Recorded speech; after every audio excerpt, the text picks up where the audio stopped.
Hello everybody and welcome to this quick little video from Bikotic on a Sunday afternoon. And in this video we're going to take a quick whistle-stop tour around the world looking at the pricing of the Specialized Tarmac. Quick warning, this is not one of my normal videos and depending what you're into you might find it a bit boring. So, you've been warned. And just before we do get going, yesterday Lizzie Deignan won the first ever women's Paris-Roubaix. Excellent race. And my word, didn't she do well. Lizzie is from a little town called Otley, which is just down the road from where I live. And then in the men's race today, holy moly, what an epic race. Won by Sonny Colbrelli on what I'm pretty sure is his Merida Reacto. So that just goes to prove that you can use an aero bike as a gravel bike. And interestingly, it was in this video here for the Reacto that I mentioned maybe the Tarmac would be going up to £12,500 in the UK. And that's kind of what we're going to look at today in this video. I'll link to this one down below. Alright, so let's get on with it.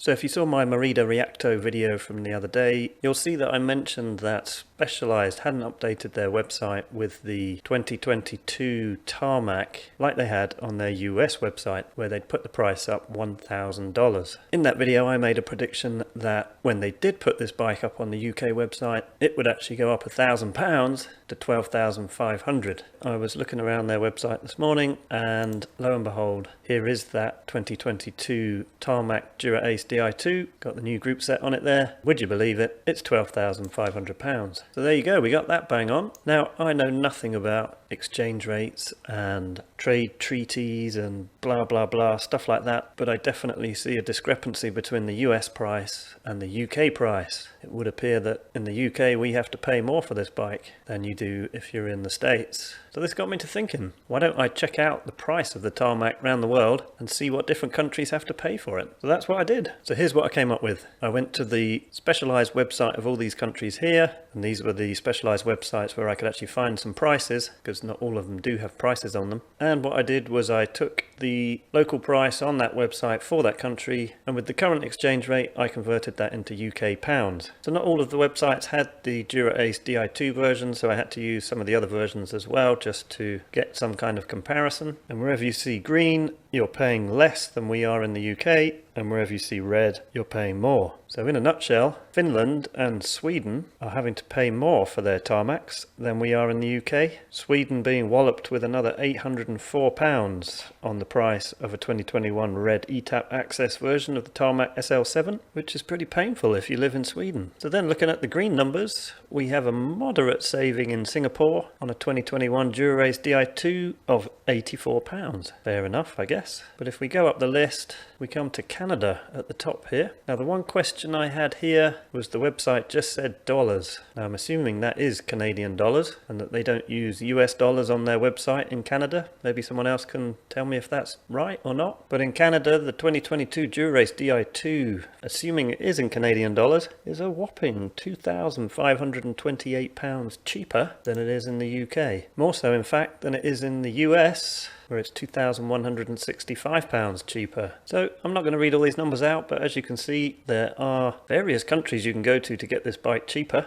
And please do comment down below if there is some kind of fatal flaw to my reasoning here. Like I say, I'm no currency man, but all these cheaper prices got me to thinking, how about I fly from where I live to Calgary in Canada to a Specialized store and pick myself up a nice cheap Tarmac, get a round trip flight for about £1,200, boom, save £1,000 and got a bit of money left for expenses. Of course I do realise that there are import duties and stuff like that. I'm not sure what that would cost and how you can get around that. Comment down below if you happen to be a customs officer and know how that all works, because obviously there will be a catch. Alternatively, South Korea, second on the list, £2,324 cheaper. I thought it was fun to see that I could actually set off from mine, get the ferry across to France, and then drive through Europe, Russia. Google's maps don't go into China, so I couldn't go down into China. So I came all the way across here and down past Vladivostok, but then we run into a little bit of a border problem because we've got North Korea there. So